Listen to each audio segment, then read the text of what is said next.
When I look at the three massive manuscript volumes which contain our work for the year 1894, I confess that it is very difficult for me, out of such a wealth of material, to select the cases which are most interesting in themselves, and at the same time most conducive to a display of those peculiar powers for which my friend was famous. As I turn over the pages, I see my notes upon the repulsive story of the Red Leech and the terrible death of Crosby the banker.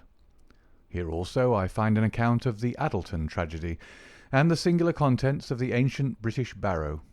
The famous Smith-Mortimer succession case comes also within this period, and so does the tracking and arrest of Huret, the boulevard assassin, an exploit which won for Holmes an autographed letter of thanks from the French President and the Order of the Legion of Honour.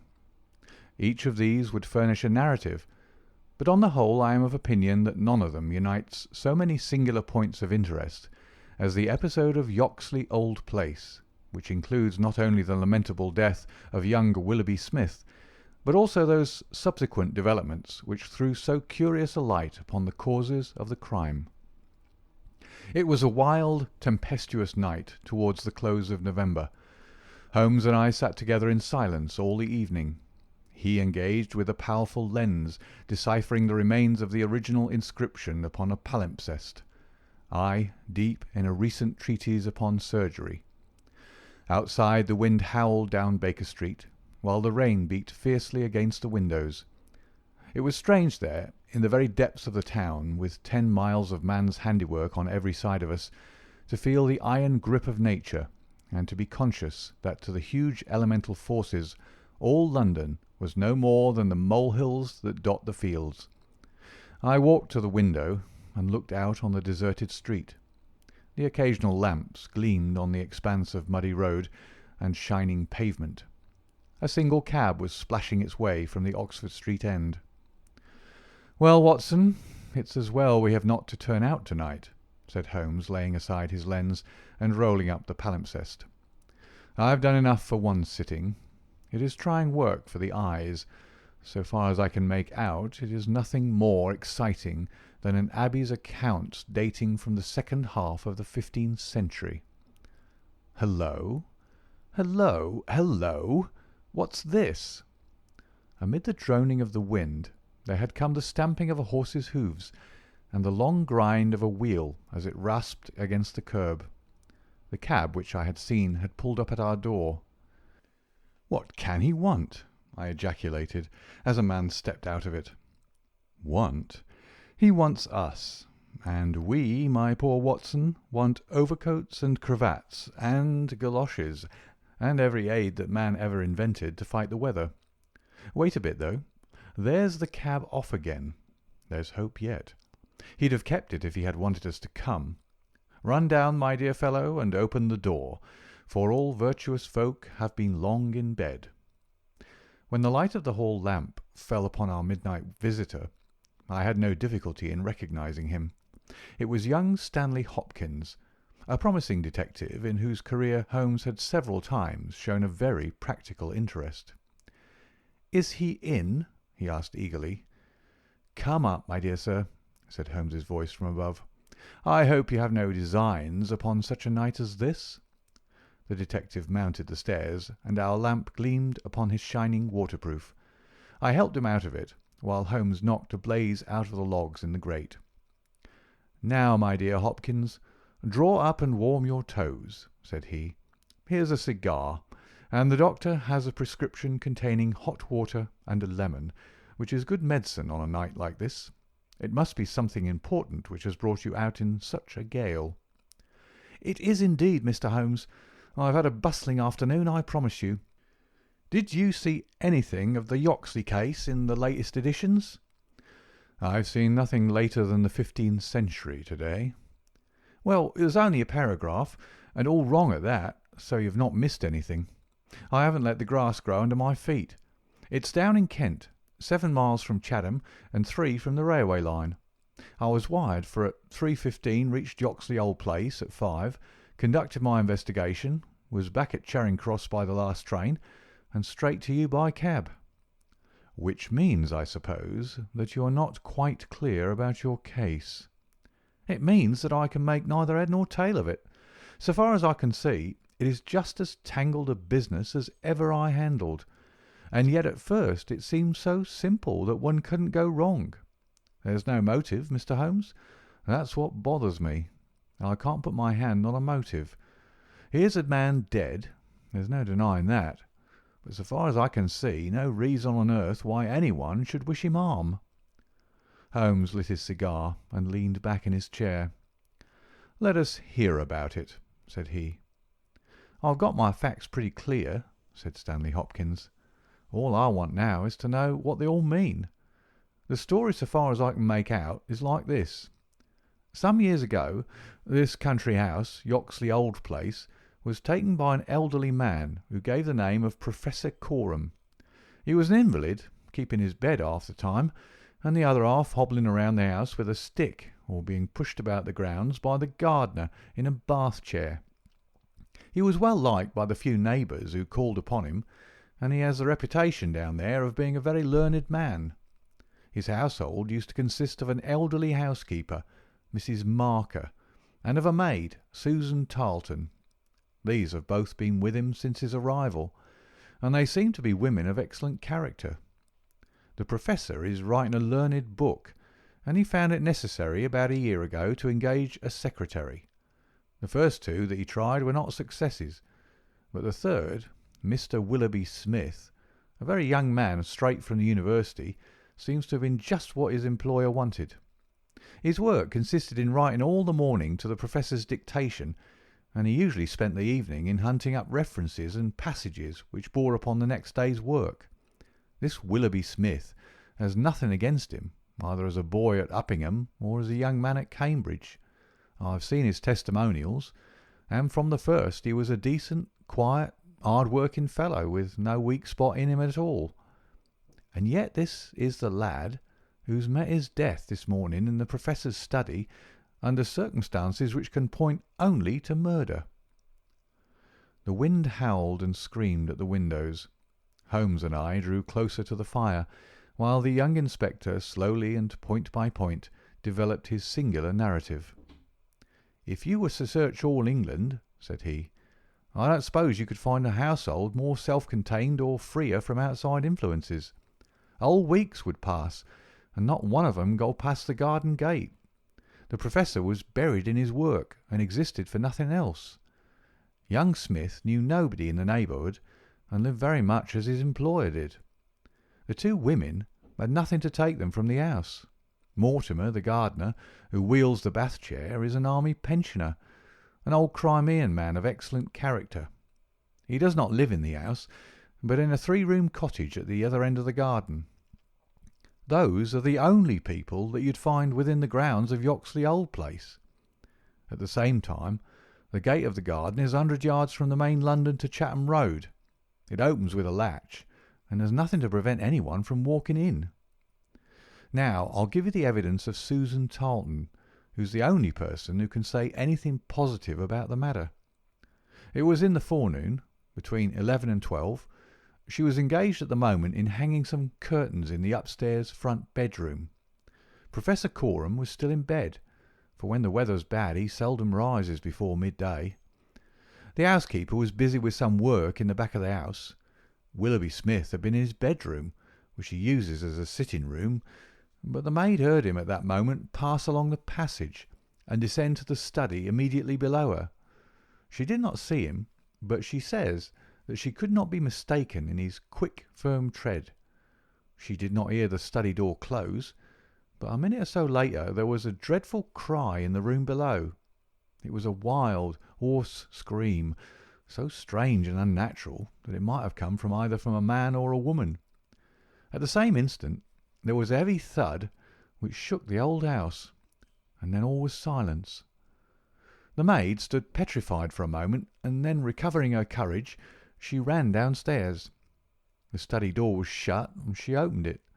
Inside, young Mr. Willoughby Smith was stretched upon the floor.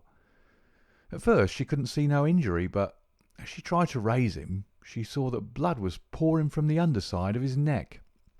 It was pierced by a very small but very deep wound, which had divided the carotid artery. The instrument with which the injury had been inflicted lay upon the carpet beside him. It was one of those small sealing wax knives to be found on old-fashioned writing tables, with an ivory handle and a stiff blade. It was part of the fittings of the Professor's own desk. At first, the maid thought that young Smith was already dead, but on pouring some water from the carafe over his forehead, he opened his eyes for an instant. "The Professor," he murmured. "It was she." The maid is prepared to swear that those were the exact words. He tried desperately to say something else, and he held his right hand up in the air. Then he fell back dead. In the meantime, the housekeeper had also arrived upon the scene, but she was just too late to catch the young man's dying words. Leaving Susan with the body, she hurried to the Professor's room. He was sitting up in bed, horribly agitated, for he'd heard enough to convince him that something terrible had occurred. Mrs. Marker is prepared to swear that the Professor was still in his night clothes, and indeed it was impossible for him to dress without the help of Mortimer, whose orders were to come at 12 o'clock. The Professor declares that he heard the distant cry, but that he knows nothing more. He can give no explanation of the young man's last words. The Professor, it was she, but imagines that they were the outcome of delirium. He believes that Willoughby Smith has not an enemy in the world, and can give no reason for the crime. His first action was to send Mortimer, the gardener, for the local police. A little later, the chief constable sent for me.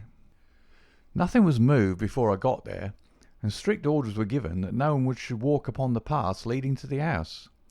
It was a splendid chance of putting your theories into practice, Mr. Sherlock Holmes. There was really nothing wanting. "Except Mr. Sherlock Holmes," said my companion with a somewhat bitter smile. "Well, let us hear about it. What sort of a job did you make of it?" "I must ask you first, Mr. Holmes, to glance at this rough plan, which will give you a general idea of the position of the Professor's study and the various points of the case. It will help you in following my investigation." He unfolded the rough chart, which I here reproduce, and he laid it across Holmes's knee. I rose, and standing behind Holmes, studied it over his shoulder. It is very rough, of course, and it only deals with the points which seem to me to be essential. All the rest you'll see later for yourself. Now, first of all, presuming that the assassin entered the house, how did he or she come in? Undoubtedly by the garden path, and the back door from which there's direct access to the study. Any other way would have been exceedingly complicated. The escape must have also been made along that line, for of the two other exits from the room, one was blocked by Susan as she ran downstairs, and the other leads straight to the Professor's bedroom.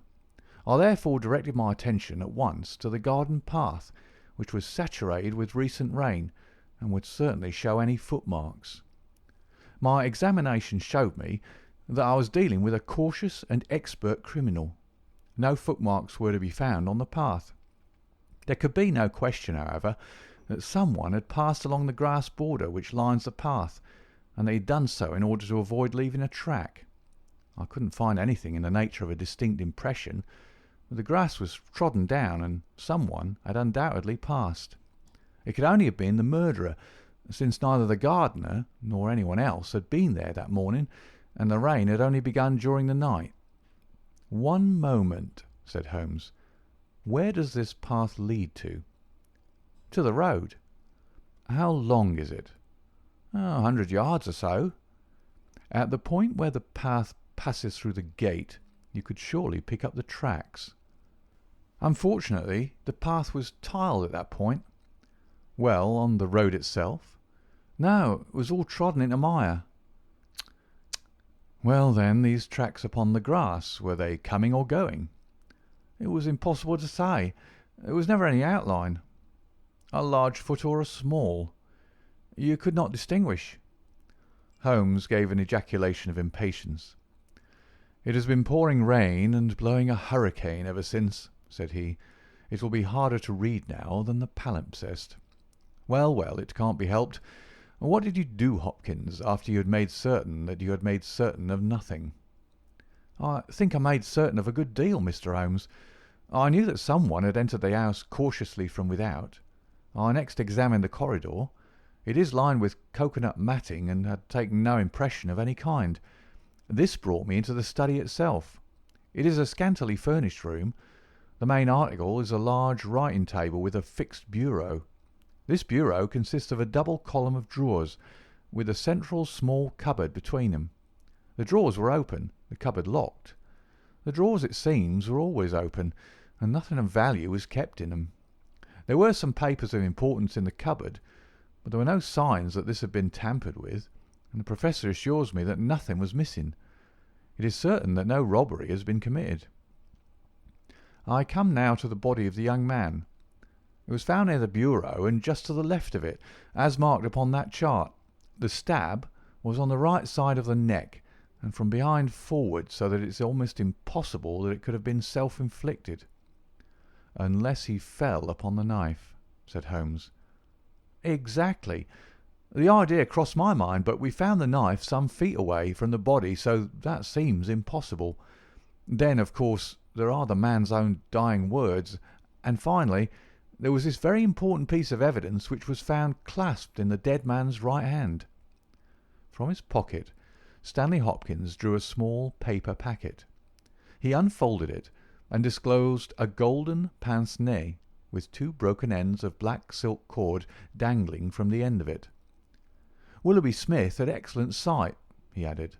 "There can be no question that this was snatched from the face of the person of the assassin." Sherlock Holmes took the glasses into his hand and examined them with the utmost attention and interest. He held them on his nose, endeavoured to read through them, went to the window and stared up the street with them, looked at them most minutely in the full light of the lamp, and finally, with a chuckle, seated himself at the table and wrote a few lines upon a sheet of paper which he tossed across to Stanley Hopkins. "That's the best I can do for you," said he. "It may prove to be of some use." The astonished detective read the note aloud. It ran as follows: "Wanted. A woman of good address, attired like a lady. She has a remarkably thick nose, with eyes which are set close upon either side of it. She has a puckered forehead, a peering expression, and probably rounded shoulders. There are indications that she has had recourse to an optician at least twice during the last few months. As her glasses are of remarkable strength, and as opticians are not very numerous, there should be no difficulty in tracing her." Holmes smiled at the astonishment of Hopkins, which must have been reflected upon my features. "Surely my deductions are simplicity itself," said he.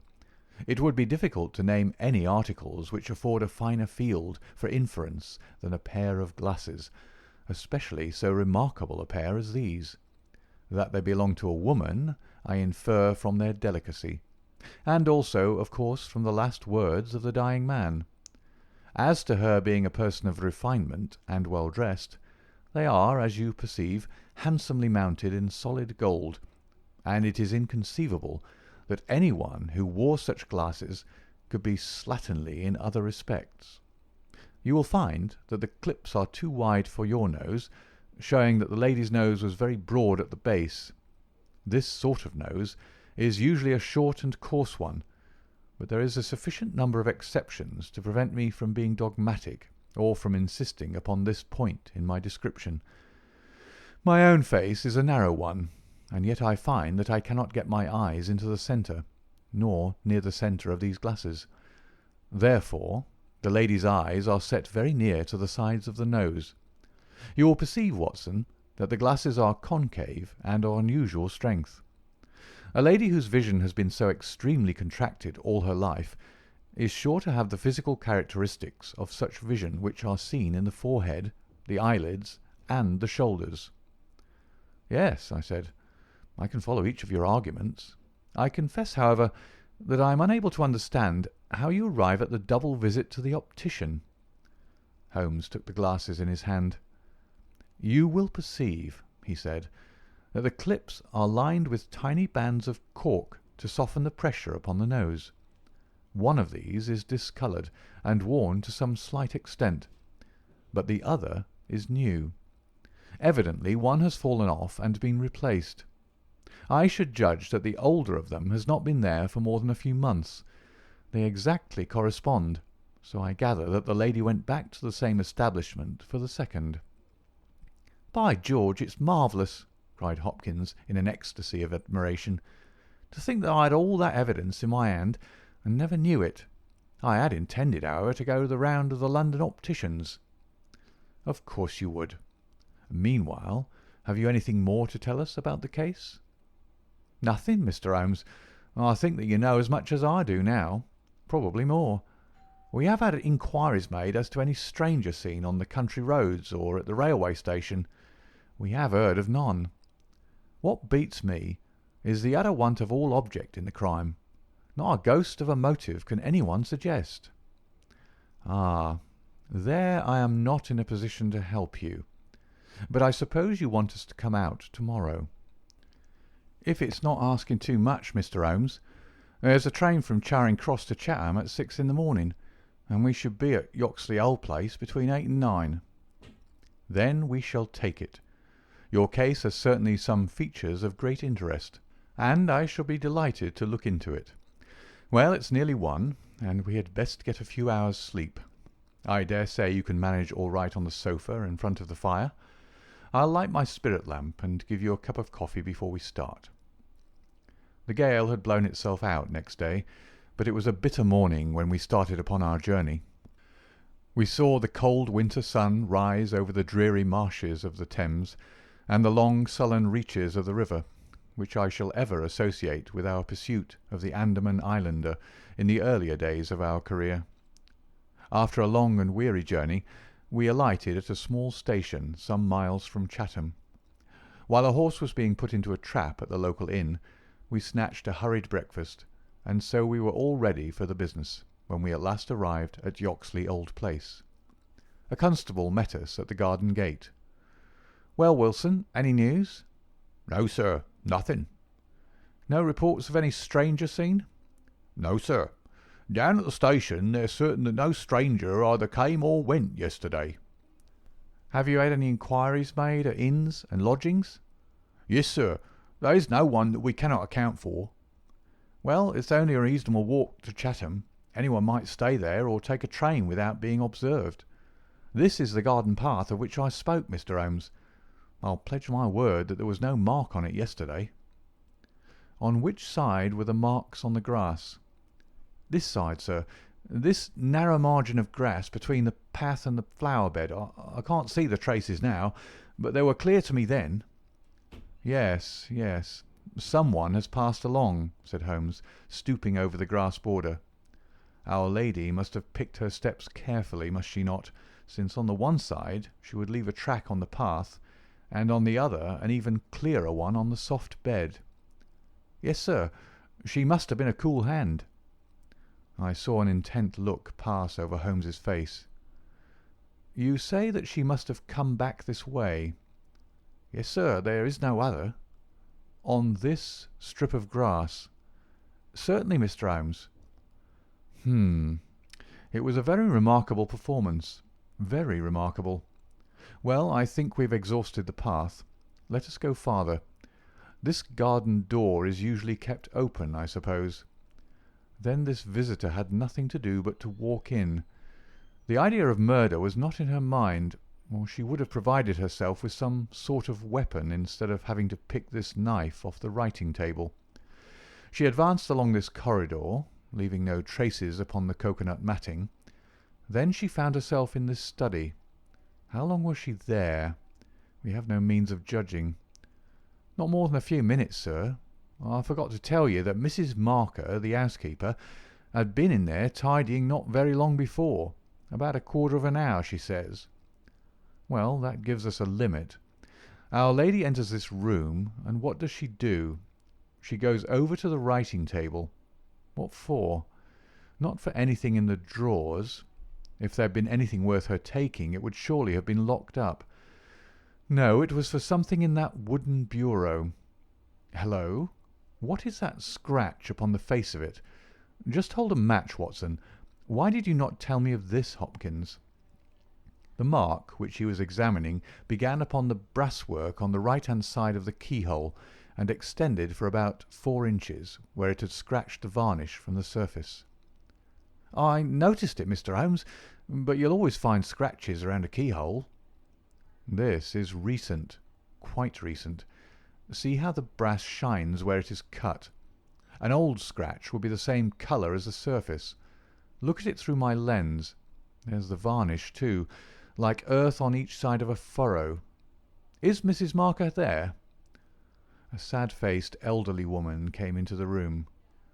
"Did you dust this bureau yesterday morning?" "Yes, sir." "Did you notice this scratch?" "No, sir, I did not." "I'm sure you didn't, for a duster would have swept away those shreds of varnish. Who has the key of this bureau?" "The Professor keeps it on his watch chain." "Is it a simple key?" "No, sir, it's a Chubb key." "Very good, Mrs. Marker, you can go. Now we are making a little progress. Our lady enters the room, advances to the bureau, and either opens it or tries to do so. While she is thus engaged, young Willoughby Smith enters the room. In her hurry to withdraw the key, she makes this scratch upon the door. He seizes her, and she, snatching up the nearest object, which happens to be this knife, strikes at him in order to make him let go his hold. The blow is a fatal one.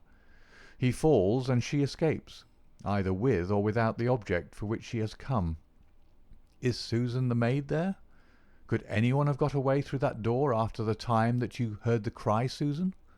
"No, sir, it is impossible. Before I get down the stair I'd have seen anyone in the passage.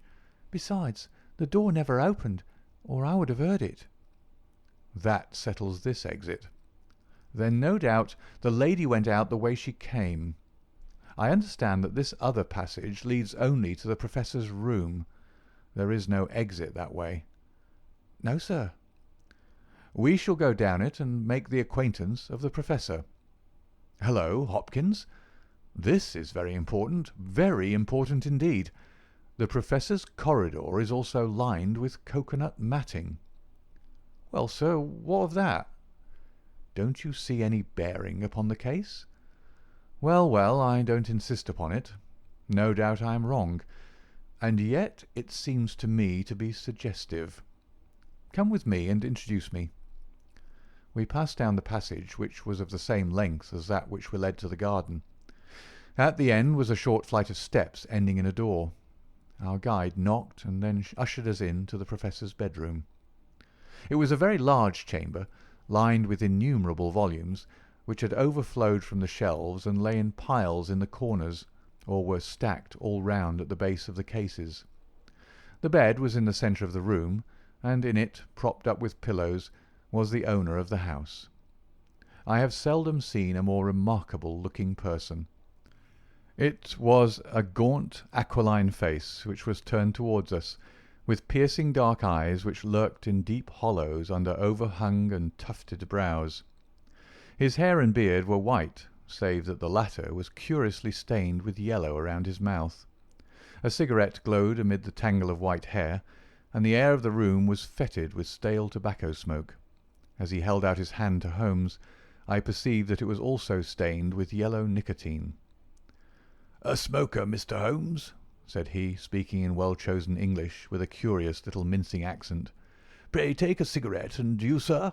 I can recommend them, for I have them especially prepared by Ionides of Alexandria.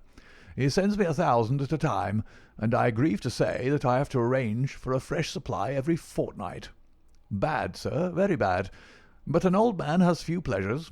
Tobacco and my work. That is all that is left to me."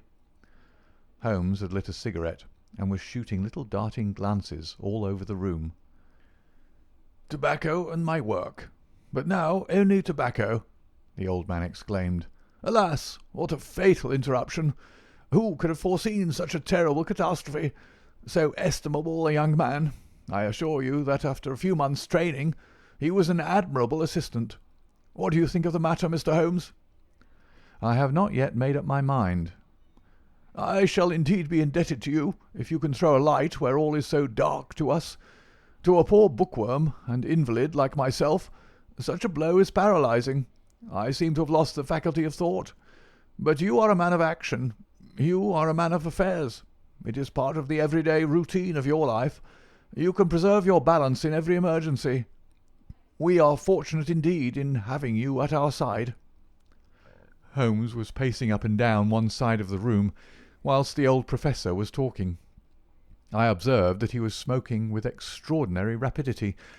It was evident that he shared our host's liking for the fresh Alexandrian cigarettes. "Yes, sir, it is a crushing blow," said the old man. "That is my magnum opus, the pile of papers on the side table yonder. It is my analysis of the documents found in the Coptic monasteries of Syria and Egypt, a work which will cut deep at the very foundation of revealed religion. With my enfeebled health, I do not know whether I shall ever be able to complete it, now that my assistant has been taken from me. Dear me, Mr. Holmes! Why, you are even a quicker smoker than I am myself." Holmes smiled. "I am a connoisseur," said he, taking another cigarette from the box, his fourth, and lighting it from the stub of that which he had finished. "I will not trouble you with any lengthy cross-examination, Professor Coram, since I gather that you were in bed at the time of the crime, and could know nothing about it. I would only ask this. What do you imagine that this poor fellow meant by his last words? The Professor? It was she." The Professor shook his head. "Susan is a country girl," said he, "and you know the incredible stupidity of that class. I fancy that the poor fellow murmured some incoherent, delirious words, and that she twisted them into this meaningless message." "I see. You have no explanation yourself of the tragedy?" "Possibly an accident. Possibly, I only breathe it among ourselves, a suicide. Young men have their hidden troubles. Some affair of the heart, perhaps, which we have never known.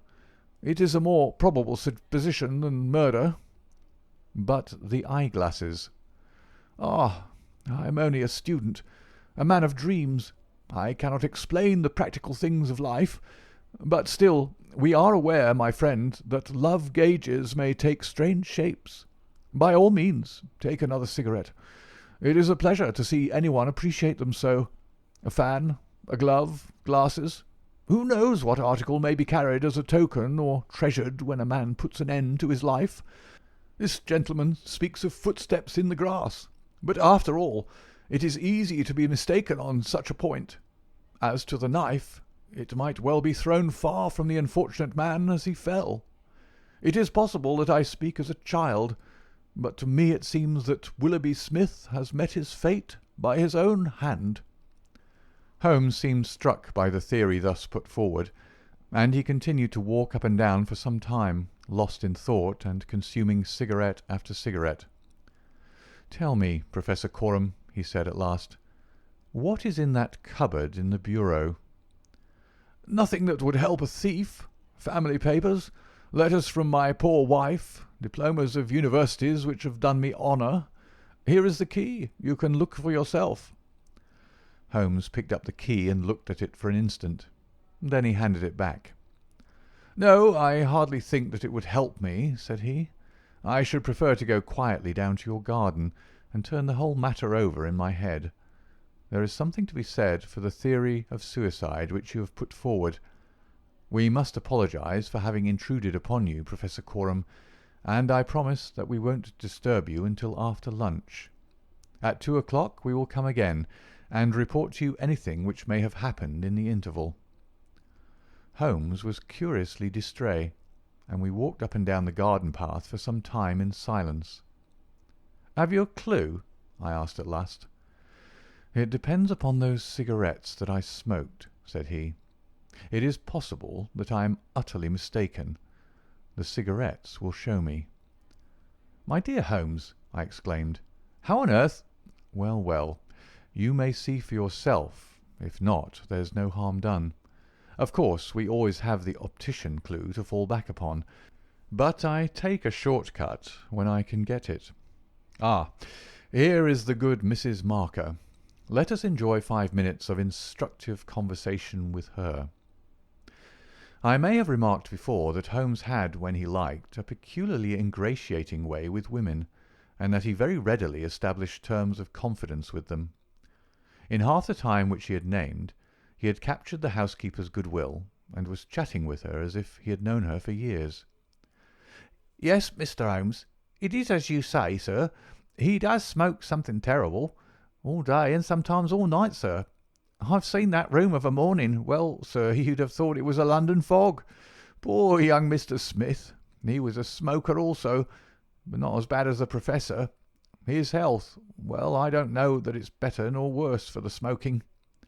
"Ah," said Holmes, "but it kills the appetite." "Well, I don't know about that, sir." "I suppose the Professor eats hardly anything." "Well, he is variable. I'll say that for him." "I'll wager he took no breakfast this morning, and won't face his lunch after all the cigarettes I saw him consume." "Well, you're out there, sir, as it happens, for he ate a remarkable big breakfast this morning. I don't know when I've known him to make a better one, and he's ordered a good dish of cutlets for the lunch. I'm surprised myself, for since I came into that room yesterday and saw young Mr. Smith lying there on the floor, I couldn't bear to look at food. Well, it takes all sorts to make a world, and the Professor hasn't let it take his appetite away." We loitered the morning away in the garden. Stanley Hopkins had gone down to the village to look into some rumours of a strange woman who had been seen by some children on the Chatham Road the previous morning. As to my friend, all his usual energy seemed to have deserted him. I had never known him handle a case in such a half-hearted fashion. Even the news brought back by Hopkins that he had found the children, and that they had undoubtedly seen a woman exactly corresponding with Holmes's description, and wearing either spectacles or eyeglasses, failed to rouse any sign of keen interest. He was more attentive when Susan, who waited upon us at lunch, volunteered the information that she believed Mr. Smith had been out for a walk yesterday morning, and that he had only returned half an hour before the tragedy occurred.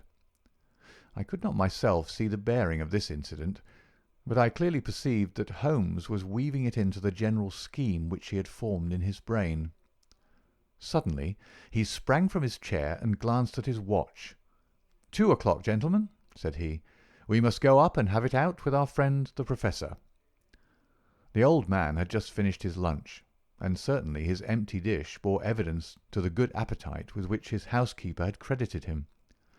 He was, indeed, a weird figure as he turned his white mane and his glowing eyes towards us. The eternal cigarette smouldered in his mouth. He had been dressed and was seated in an armchair by the fire. "Well, Mr. Holmes, have you solved this mystery yet?" He shoved a large tin of cigarettes which stood on a table beside him towards my companion. Holmes stretched out his hand at the same moment, and between them they tipped the box over the edge. For a minute or two we were all on our knees retrieving stray cigarettes from impossible places. When we rose again, I observed Holmes's eyes were shining and his cheeks tinged with colour. Only at a crisis have I seen those battle signals flying. "Yes," said he, "I have solved it." Stanley Hopkins and I stared in amazement. Something like a sneer quivered over the gaunt features of the old Professor. "Indeed? In the garden?" "No, here." "Here? When?" "This instant." "You are surely joking, Mr. Sherlock Holmes. You compel me to tell you that this is too serious a matter to be treated in such a fashion."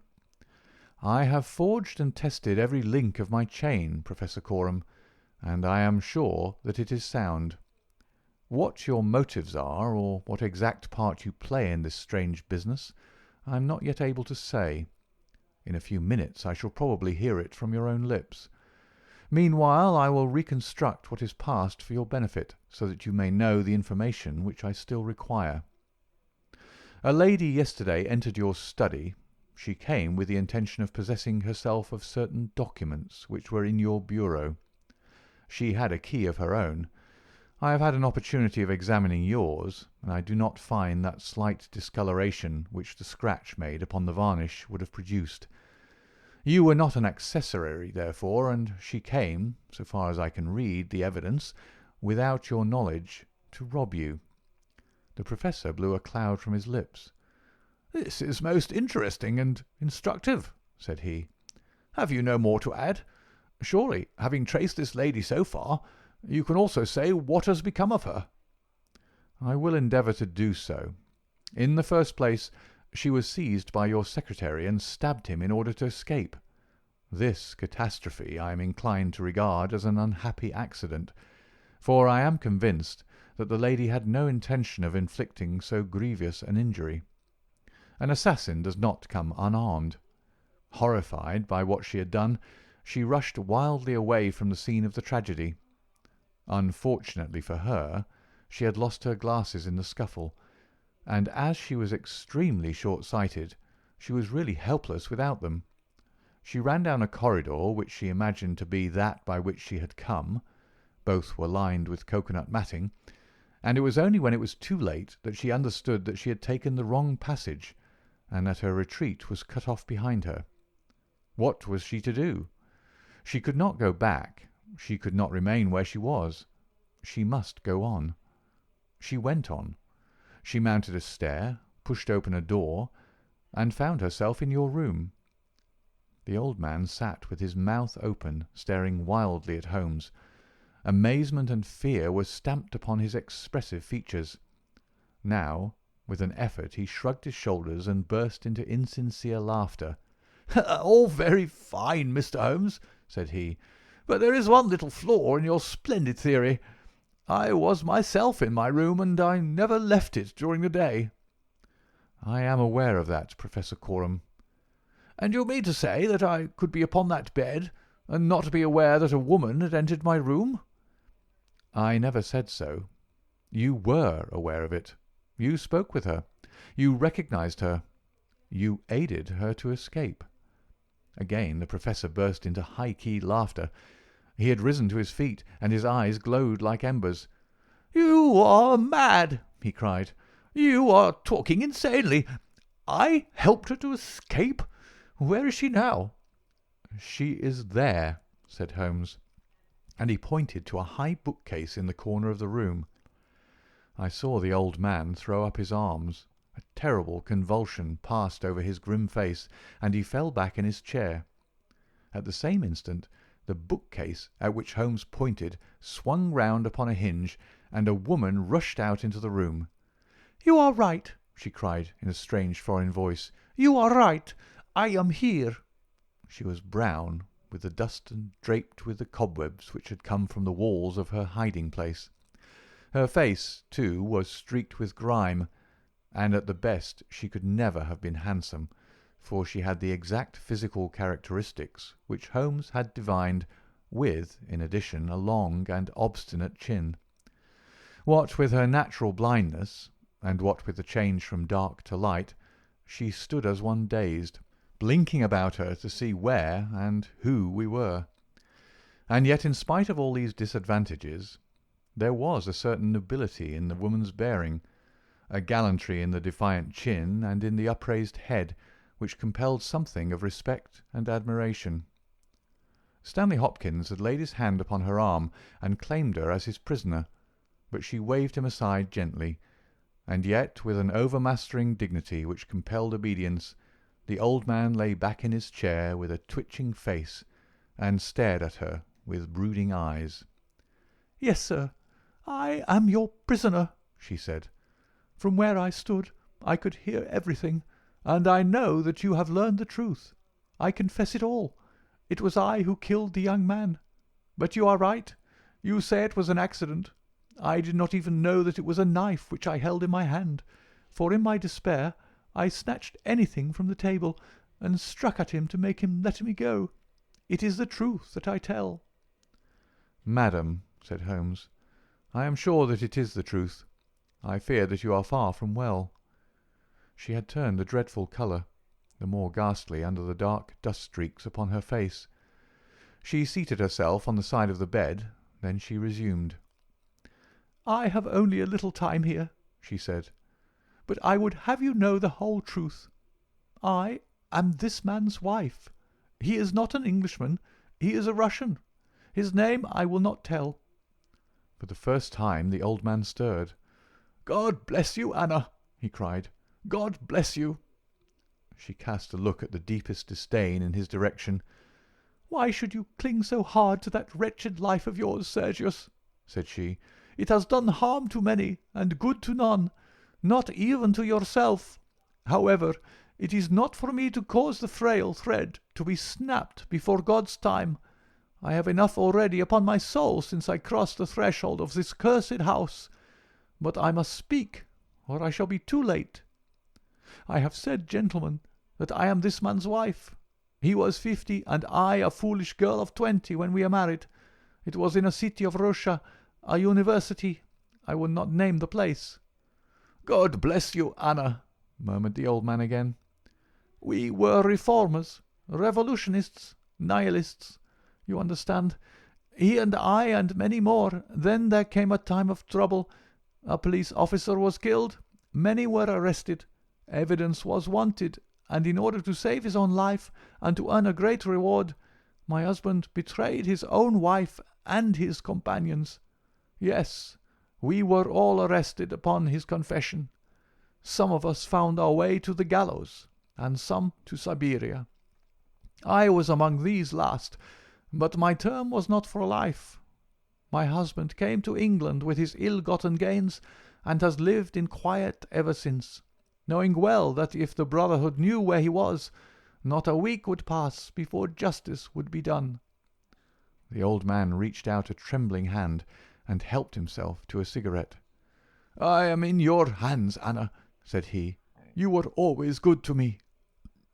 "I have not yet told you the height of his villainy," said she. "Among our comrades of the order, there was one who was the friend of my heart. He was noble, unselfish, loving, all that my husband was not. He hated violence. We were all guilty, if that is guilt, but he was not. He wrote forever, dissuading us from such a course. These letters would have saved him. So would my diary, in which from today I had entered both my feelings towards him and the view which each of us had taken. My husband found and kept both diary and letters. He hid them, and he tried hard to swear away the young man's life. In this he failed. But Alexis was sent a convict to Siberia, where now, at this moment, he works in a salt mine. Think of that, you villain, you villain!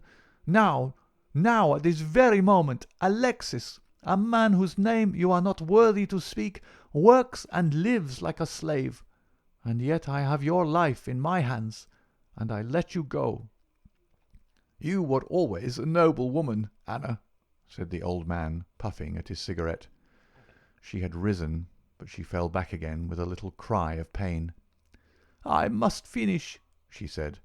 "When my term was over, I set myself to get the diary and letters which, if sent to the Russian government, would procure my friend's release.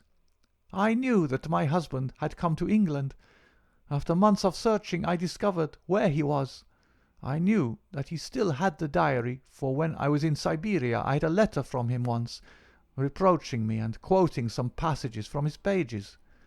Yet I was sure that, with his revengeful nature, he would never give it to me of his own free will.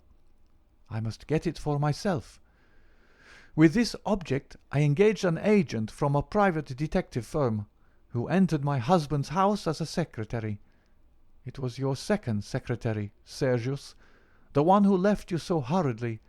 He found that papers were kept in the cupboard, and he got an impression of the key. He would not go farther. He furnished me with a plan of the house, and he told me that in the forenoon the study was always empty, as the secretary was employed up here. So at last I took my courage in both hands, and I came down to get the papers for myself. I succeeded, but at what a cost! I had just taken the paper, and was locking the cupboard, when the young man seized me. I had seen him already that morning. He had met me on the road, and I had asked him to tell me where Professor Coram lived, not knowing that he was in his employ. Exactly, said Holmes. The secretary came back and told his employer of the woman he had met. Then in his last breath he tried to send a message that it was she, the she whom he had just discussed with him. "You must let me speak," said the woman in an imperative voice, and her face contracted as if in pain.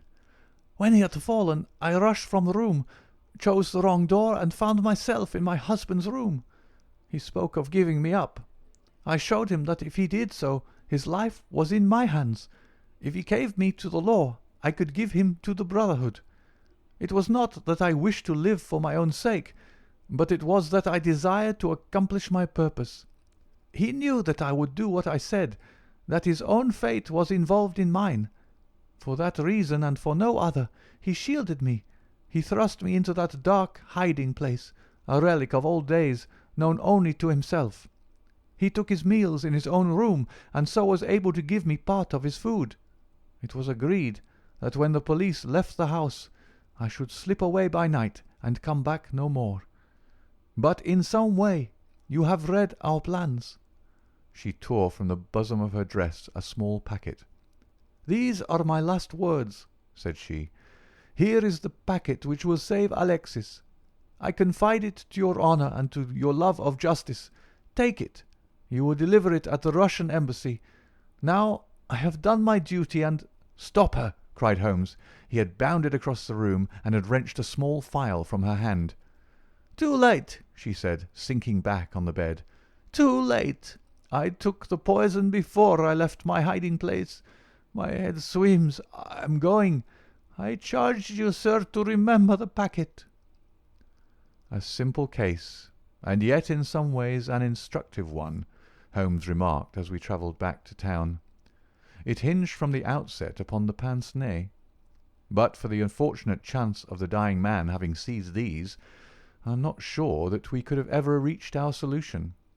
It was clear to me, from the strength of the glasses, that the wearer must have been very blind and helpless when deprived of them. When you asked me to believe that she walked along a narrow strip of grass without once making a false step, I remarked, as you may remember, that it was a noteworthy performance. In my mind I set it down as an impossible performance, save in the unlikely case that she had a second pair of glasses. I was forced, therefore, to consider seriously the hypothesis that she had remained within the house. On perceiving the similarity of the two corridors, it became clear that she might very easily have made such a mistake, and, in that case, it was evident that she must have entered the Professor's room. I was keenly on the alert, therefore, for whatever would bear out this supposition, and I examined the room narrowly for anything in the shape of a hiding-place. The carpet seemed continuous and firmly nailed, so I dismissed the idea of a trapdoor. There might well be a recess behind the books. As you are aware, such devices are common in old libraries.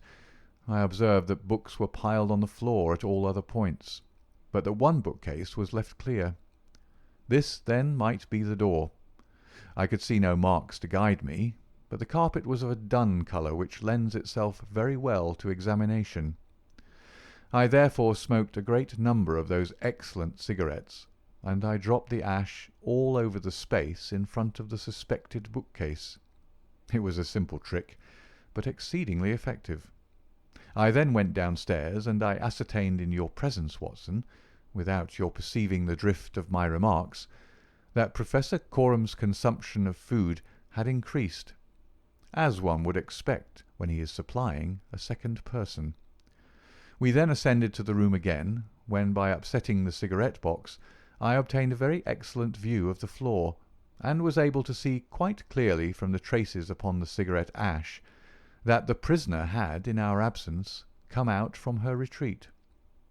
Well, Hopkins, here we are at Charing Cross, and I congratulate you on having brought your case to a successful conclusion. You are going to headquarters, no doubt. I think, Watson, you and I will drive together to the Russian embassy.